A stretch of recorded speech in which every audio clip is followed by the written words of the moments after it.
I'm standing in a museum that used to be a church. In 1887, Pastor Henry and his wife Grace planted this church in a one-room schoolhouse just down the road. And in 1888, they were able to build this building. And they passed on their love for this community because of the gospel to a generation. And things were going really well. But 2 generations after this church was planted, it died. And you can see the pictures behind me of the faithful members of this congregation. And many of them lie in the graveyard behind the church. This church had a man crisis. It was men who made this church come alive, and it's probably men who caused this church to die.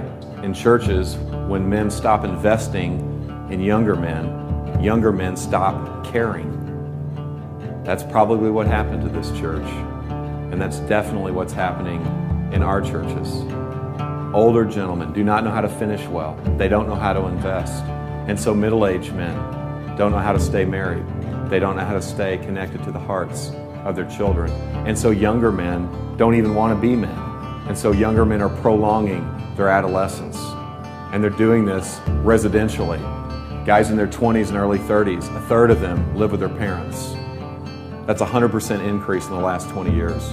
They're doing it professionally. Men 18 to 42 will change jobs 11 times. They're doing it recreationally. The average age of a video game user is 35 years old. And so when these men finally stop fondling the controller, they fondle themselves. Every second of every day, $3,000 is spent on pornography. Every second. We need better men, which means we need better pastors. We need pastors who are not boys, but are men. Pastors who are not trying to prolong their adolescence, but pastors who are trying to be the men that God has called them to be. They are qualified men in their character. They are called men to serve God's church. They are determined men. They are dependent men. They are tough men. They're able to take a punch. They're able to handle circumstances. They're tender men. They're able to love their wives and love their kids and to teach their church to love their community.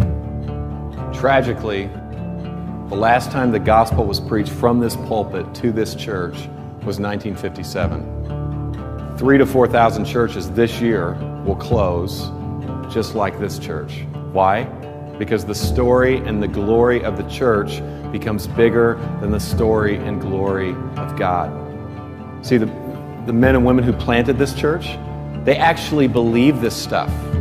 They actually believe that Jesus lived a perfect life, that he died a brutal death, and that he rose again, triumphing over sin and death.